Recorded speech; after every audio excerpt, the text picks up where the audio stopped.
What is up, guys? I'm here with another episode. We are doing a fanfic reading. Now let's get right into this with paragraph 1. Misty smiled. It was a beautiful day that left all the residents of the shining city of Sluttyville with high hopes. Still, it wasn't exactly the sunshine that gave her the energy she felt at the moment. No, it was something else. Something else so Exhilarating. exhilarating.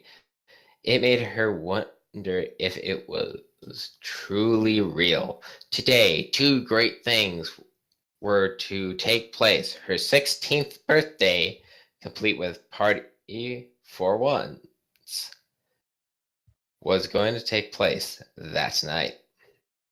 Almost everyone was attending to wish her a happy or sweet 16.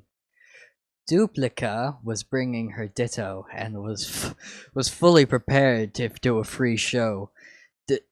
Tracy, Sakura, and even Rudy were coming, as well as several of the Nurse Joyce and Officer Jen that she and her friends had helped along the way, along their journey. Whoops.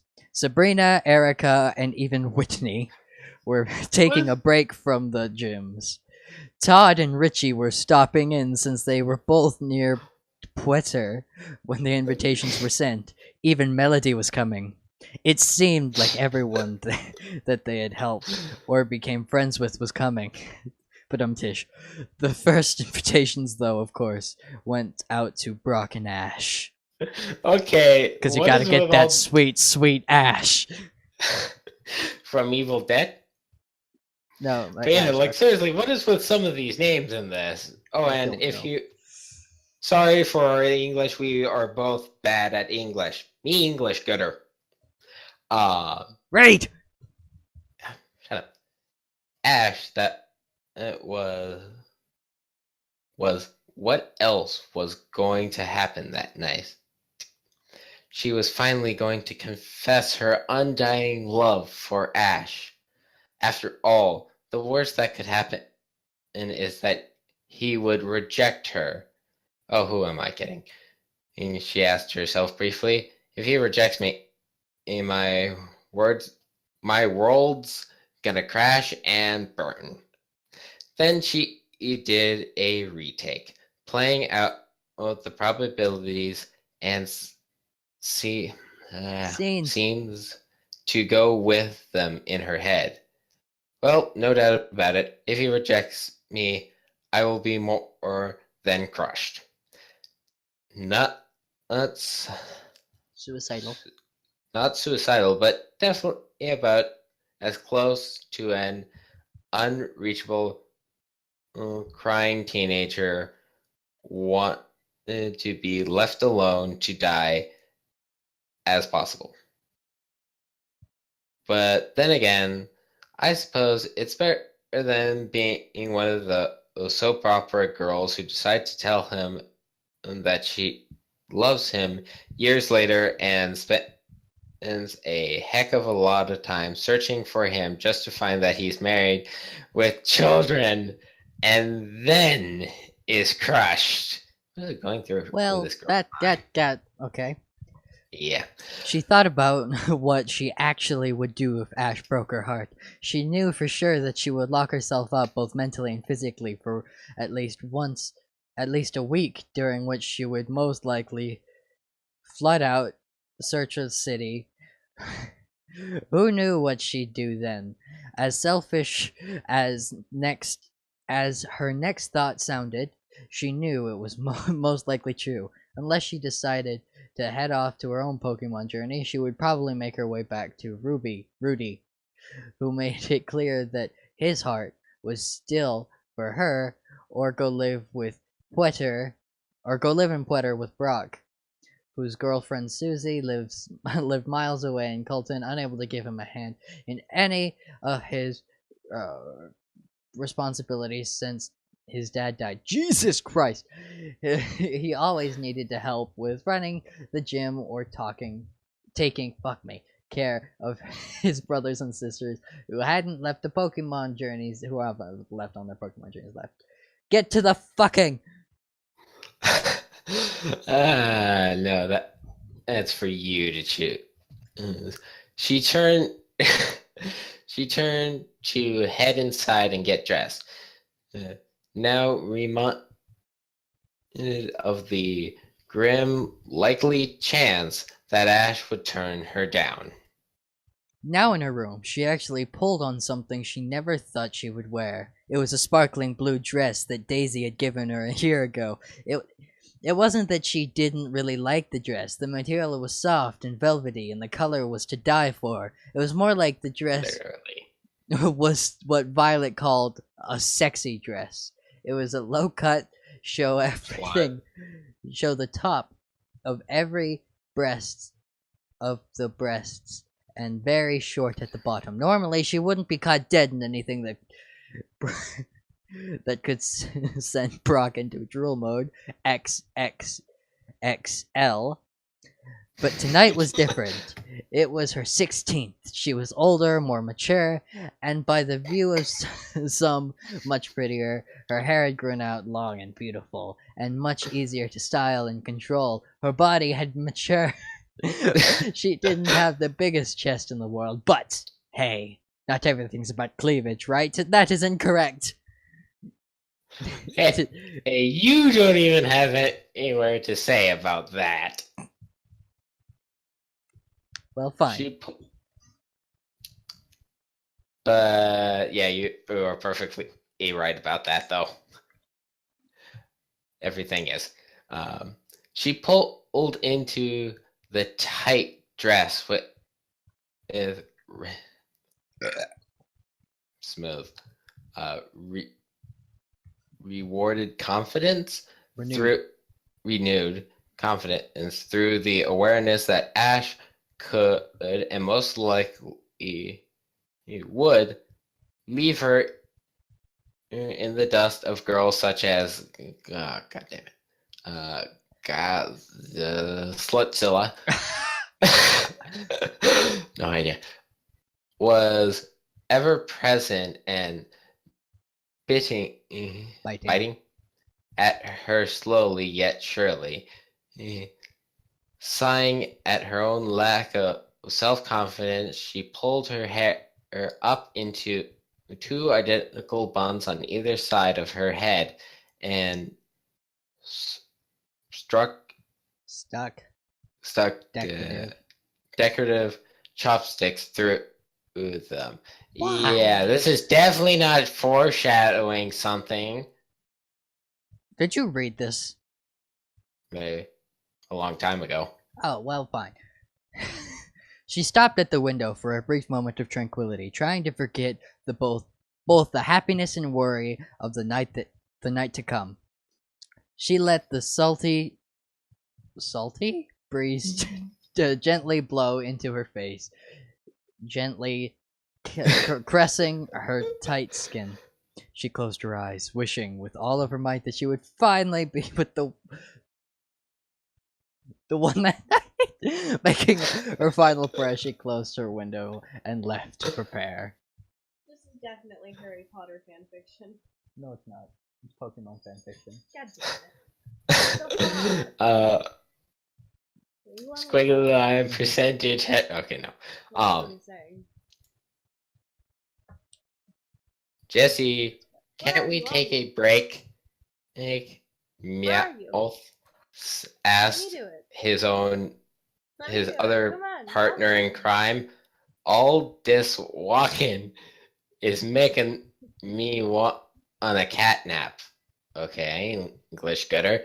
The redhead actually paused to consider the taking Pokemon's place. She had actually been getting tired herself and found a rest to sound very appealing. Please, James whined. Jessie scowled at the high-pitched yowl. As much as it pained her to continue walking, she decided that it would be fun to go on just to hear them suffer. She giggled to herself. Simply, things like this weren't as entertaining as her normal mayhem. Or she liked to think of it as mayhem. Most others preferred to think of it as a failed high school pranks. Finally, after another labored 10 minutes, she turned to the boys. Now I think we can take a break, she said, sighing and pulling out a blanket to spread out on the ground. See, that wasn't that bad. Now was it? She asked. She began to say more, but stopped as another voice could be heard. Like, oh my god, I can't believe Misty is like not a runt anymore. One of the voices squealed. Okay, we're good. So we'll go teenager. Like, tell me about it. And the totally Fat party. fat party we planned and is going to be like so awesome. Another voice trailed from the other side of the bushes. Mouth and James had also stopped to listen, and hoping to hear something interesting that they could steal. Like, totally, said the third voice. I guess she's like, finally and officially a sensational sister. Jessie racked her brain to try and remember where she'd heard those voices before. She's finally going to be a part of, like, the Waterflowers. That was where she heard them from. They were the twerp's older sisters. Sluts! Cough, cough. Did you hear that, Jess? James asked, pointing still at the bush. What?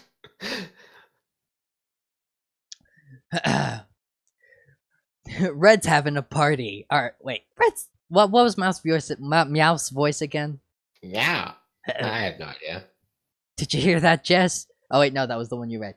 Red's having a party, Meowth said, uninterested until he really thought about it. Hey, that means that all the twerps friends will be there. James filled in the rest.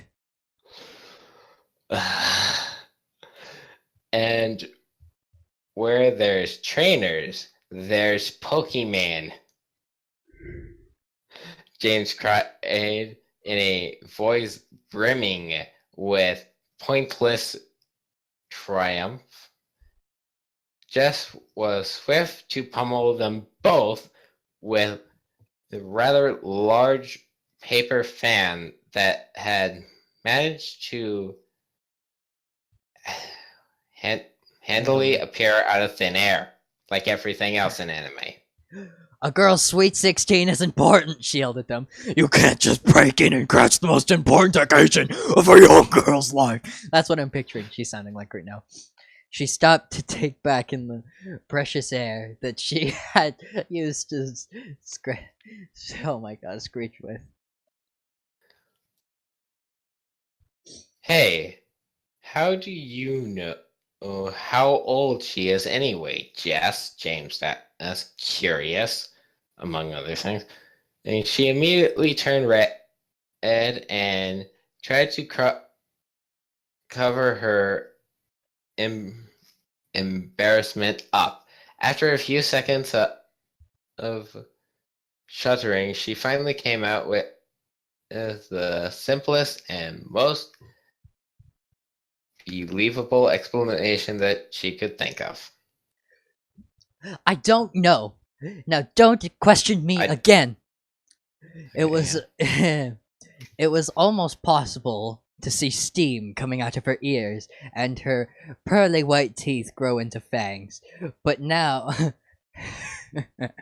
that I think about it, we can't crash the party, but we can spy. Maybe we'll find out where that black-haired twerp is hiding Pikachu next. Her eyes flashed dreamily inside. She knew she wasn't the real reason she wanted to go to the gym. She wanted to see her again. Sure, the girl was 7 years younger than herself, but deep inside, she wondered if that really mattered. Hint, hint. Why should love be based on age and gender? Wasn't love an unconventional feeling? If it could be controlled, then she would never fall in love with another girl.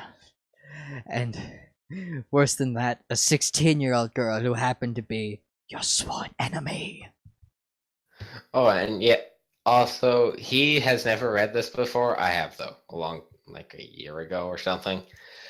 More than anything, she was worried. She was hoping to get a chance to confess her love, and this seemed like the perfect one. Still, though, what if she didn't carry the same feelings?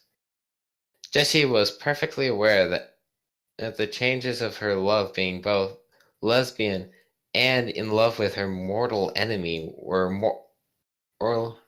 less than 1 in a million. Then realized that she would most likely never earn that love amongst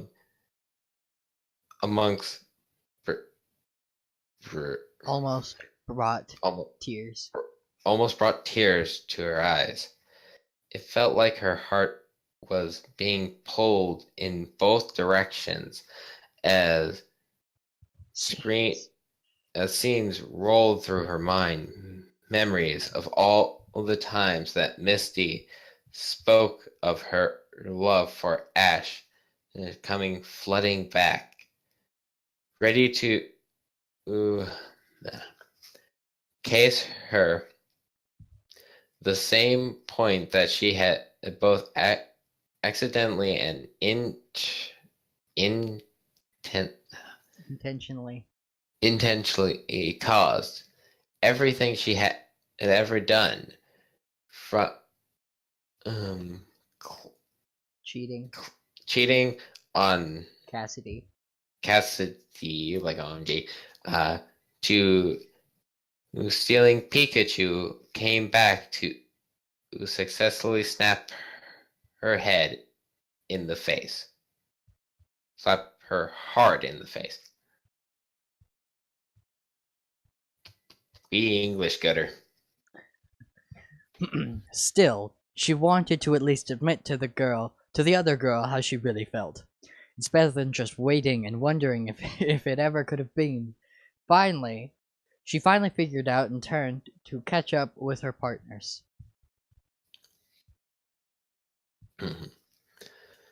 Misty smoothed down her dress.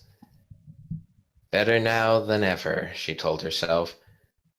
She checked her reflection in the punch bowl one last time before boldly striding up to Ash. Ash, she said. She was getting nervous now. She seemed to be able to feel the room saying to her mentally, "Don't bother. He'll leave you for some other girl." I don't know why the room's Satan, but it is. She seemed to feel it more than she seemed to feel it more than hear it. He turned to face her. Yeah, mist? He asked, smiling. She cleared her throat and gulped. Here goes nothing. I've got something that I really need to tell you. She had decided to begin her confession with a classic opening. At least she wouldn't sound dumb. I tried to ignore it, but it wouldn't go away. Only days after I pulled you from that river, Ash. What I am trying to say is, I loved you! She had just blurted that out. She had planned what she was going to say and had memorized it by heart, but all of her planning had no avail, and it just had to come out. Not as elegantly as she had planned on saying it, but it still did. He just stared at her, almost as if he was nervous and Nervous, sad, and and maybe maybe. even a little scared. Oh no, her mind screamed. He had never done something wrong. I knew this sounded stupid. Soon as she uh, found out that he hadn't been her after all, as she saw something she had nightmares about since she visited the house Emmett for the first time. She watched as the familiar blue-haired girl named Mrs. Steal Your Man ran up to Ash, grabbing his arm and kissing his cheek. I'm gonna give her a slut voice because I want to. Hey, sweetie, she chirped, proving that she had heard none of the earlier conversation. Oh, Misty, I've been looking all over. She watched in confusion as the redhead turned and ran from the room. Was it something I said? She asked, worried. Ash shook his head, a feeling of guilt beginning to thicken in the air. Smother him. Hope you choke on it, you. It's my fault. I don't know why I'm trying to be PG. I already said slut several times in this video. It's your fault, you bitch. Yeah. Now I just want to give him a jock voice. It's my fault. I don't know why it's a Western voice. It's my fault. That's more his anime voice. Just, it's my fault. He's voiced by a female. How am I supposed to? Really? Yes. Wow. Was all he could manage. He looked to his longtime secret girlfriend, who gave him a understanding smile of knowing nothing. Oh, you're a bitch. What? Who said that?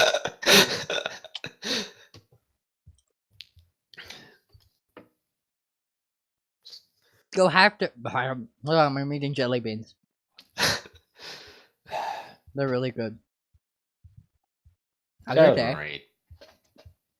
Go after her, you idiot! She smiled, pushing him forward. She needs you too much. I've always got my ditto. Oh. Is she gonna bang her ditto while it simulates at? That's disgusting. He looked back at her with a smile and said, "Thanks." "No problem," she whispered to herself as she ran to get Brock. Oh, because she has her back up because she was actually cheating on Ash this entire time. Tracy Brock. and the other Bat sister, she looked down at Ditto, who had handily transformed into a keychain hanging off her belt loop. "Well, there he goes," she said, tears evident in her eyes, but Ditto could tell that they weren't kind of tears that came from losing someone. They were tears of support. That doesn't exist. Now I only hope it's not too late for them. She shook her backpack up. Alright, she took up her backpack and left a note on top of Misty's present, saying, "You slut, you stole my man." Dear Misty, thank you so much for inviting me to your party, slut. I just want to say I'm sorry. When Ash and I started going out, I think it was sort of... I think I was sort of aware of your feelings for him, but I guess at the time I just went on. I tried to forget about them until, to me, you were just a friend. I've sent him after you. I hope that you can't love him again. What? I hope that even if you can't love him again, you'll still at least forgive him. Well, I'm leaving now. I guess I'll take a short journey with Ditto before I head back to the house of Emmett. SP. I kind of want to sort things out. Okay, well, fine then.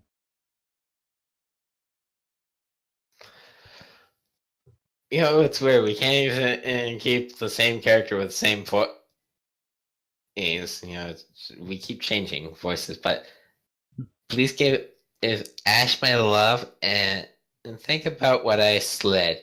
Your dear friend and Mrs. Steely Man. By give him her love, she means give him a hand job. And- Gosh darn it, this is a K-rated one, aka for all, and we're definitely not making it What do for you mean this all. is rated for all? Why? Because My it was the God. shortest one I know. She The smiled, nor- setting down precious paper. As strange as the situation was, it had finally made her understand she could never be apart from Ash's life without messing with others, too. that was so misread. Part of her decided that she was being totally selfish here, letting Ash go because she was too coward to put up with the hard times. The other part thought of the situation as her final gift to her only non-Pokemon friend she was leaving, mending the crack in Ash's and Misty's relationship. If she was telling him what I think she was telling him, then it was all my fault. She thought sadly as she left the crowded gym. Who's saying that? Mrs. Delio Man. Okay. Uh, Ditto, dit, you're a bitch. What? Not Ditto. Come on. You don't have to be Ditto, that dit? offensive.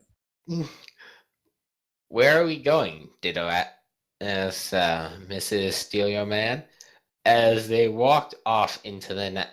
Hey, wow, we have just totally given up on her name and just gone with what I made up Yep. her name for.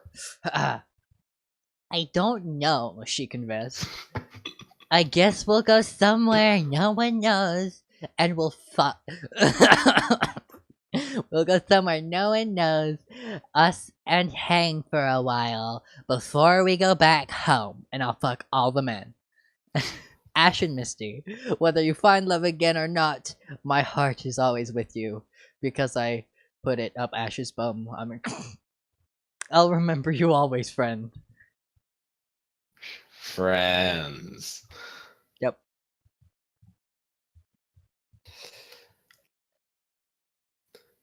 Misty practically threw herself onto the stone bed. And she had a concussion and never woke up. The end. What was she having a fight with herself, like in Fight Club? No, she tripped. She hit her head on the stone bench. She went into a coma, never woke up. Ash died alone, and everyone is hated. Is this you making predictions? There's still more of this fanfic, jackass. Is that a yes? You're making a joke, please. How could he do this to her?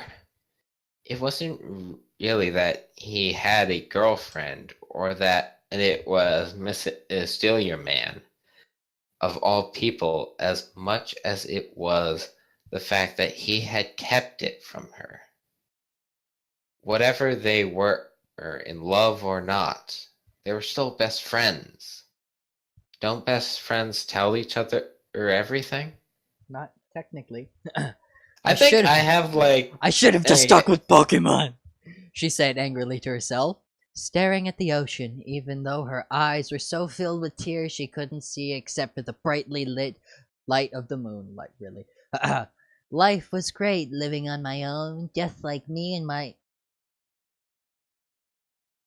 babies. But no, he just had to show up and had to get me so PO'd that I would follow him and then be so kind and caring. That's why the way boys are. That's the way boys are. They lead you on, make you think you're both happy, and then leave you in the dirt. I would have preferred to stay alone without any friends. Gradually, her anger subsided, leaving only tears and shattered heart. And to think I spent all of my time preparing for the worst, and I had the wrong, worst plan.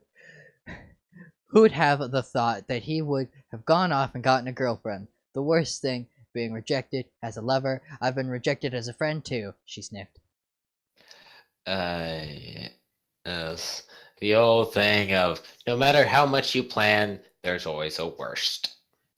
That's what I never plan when shit it hits the fan, because it's always going to be worse than I think. Yeah, because you're like, what's the worst that could happen? And then you're like, oh my god, it got 10 times worse. No. Oh, it's quite simply. If you say what's the worst that can happen, hold my beer, watch this, or a few others, it instantly gets like 3 million times worse. Like it will instantly go wrong no matter what if you say those phrases. Especially hold my beer. Suddenly, a rust. Suddenly, a rustling in the bushes was heard. Hey, I just need that one word. And actually, I think I can be a better reader if I knew the words, because at least I can keep a good, actually, reading voice. It's too bad I can't. And English!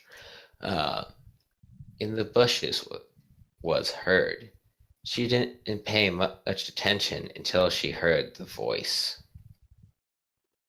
Hey, dwarf! it Fucker. wasn't really insulting this time. It wasn't meant to be either.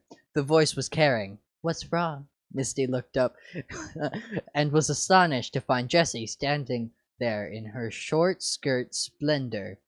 The older woman walked and sat next to her on the bench. As Misty had never trusted or liked Jessie, she found herself spilling her heart out.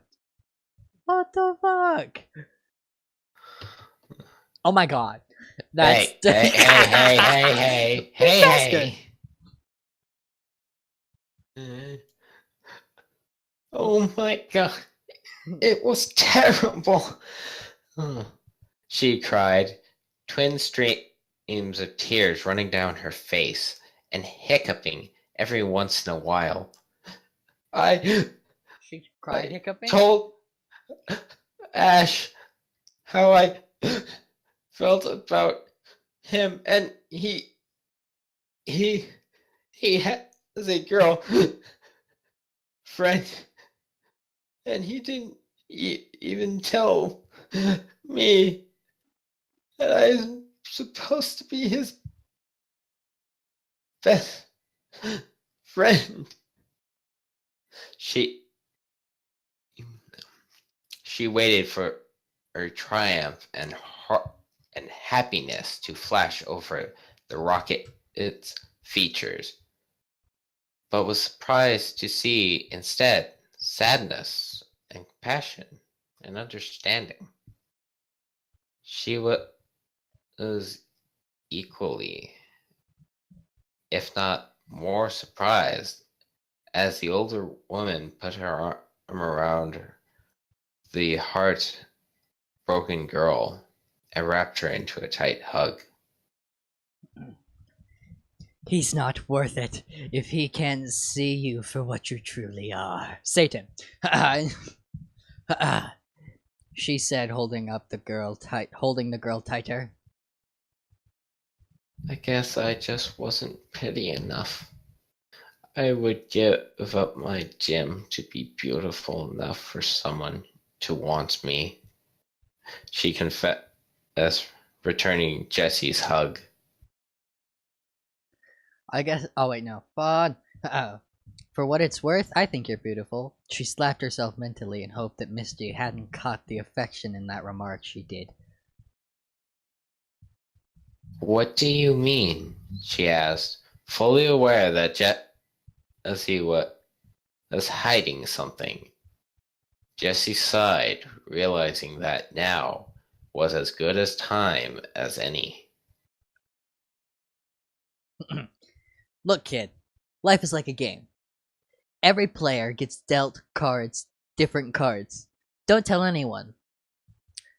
But I guess what I'm really trying to say here is, I'm lesbian. Hey! I'm sorry, I looked down and it was beautiful. That's my. Gosh, Luis just texted me. I'll text him back later. Lesbian? Misty asked, looking at the rocket girl full in the eyes. I was in a different location, but okay. Jessie looked both astonished and relieved at the same time as horrified. Neither one of them said anything, really. They didn't need words to understand that the other was thinking. Then, before they even realized what they were doing, they both moved forward, their lips meeting for the first time. They shared the kiss for a few precious moments before Misty broke away, standing up. I think my voice can actually be pretty good for readings. We can't make this work, she yelled. Jessie looked at her. The pain was evident beyond in her eyes. We just can't do it. Why? Am I not good enough for you? Jessie asked, swallowing her pride for once, and among other things. You're a member of a gang. Do you just realize it? This is why I tune you out. You're a member of a gang that we've been fighting for years. I quit, Jessie said. She had finally found love and was not ready to abandon it just yet. I leave the team for good, she resolved, standing now also. What about our ages? I mean, I'm 16 and you're 23. How are we supposed to explain that, she asked. If this is real love, then does it really matter what others think? Does real love count the years? Misty found herself awestruck. Not only had she noticed Jessie's body. Hello, my eyes are up here. But also that she was unbelievably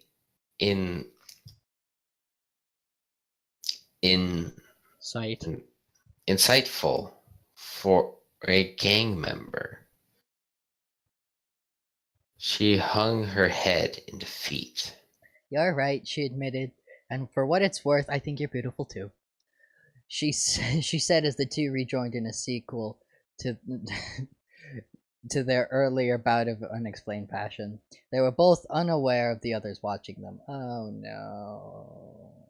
Tracy sketched the scene energetically in his book with a few added things, while Brock silently cried his eyes out. Ash just watched and smiled, happy that his best friend had finally got the least she the least she deserved. The least she deserved. That just doesn't sound right for some reason. It doesn't. Jessie sat on the bench, her head on Misty's shoulder. The two had been out there for hours. They were both shocked to see how the night had turned out. Jessie never expected to actually have her affection returned, and Misty never once assumed that there was a part of her that longed for Jessie. She never even thought about the possibility until now. She looked at her newfound beloved, who had sat up and drawn a small pouch from her pocket. She handed it to Misty. She opened it and stared at it and all. It was a beautiful silver chain with silver and sapphire hanging from it. Did she steal that? I mean, Team Rocket, and then handing an expensive piece of jewelry. You're being handed an expensive piece of jewelry from an ex-outlaw, but I mean, they've only been an ex-outlaw for like 5 minutes. Well, we don't actually know. It's beautiful. Wordless, Jessie took a necklace and clasped it around Misty's neck. Happy birthday, she whispered in Misty's ear as the two watched the sunrise over the sea. Alright, and if any of you are wondering, this is by Frozen Teardrop. Oh, wait, no, this is Frozen Teardrops by Revered Million? I have it on recording. Anyway, if you guys like this video, leave a like. You want to see more of my content, subscribe. And I'll see you guys in the next video.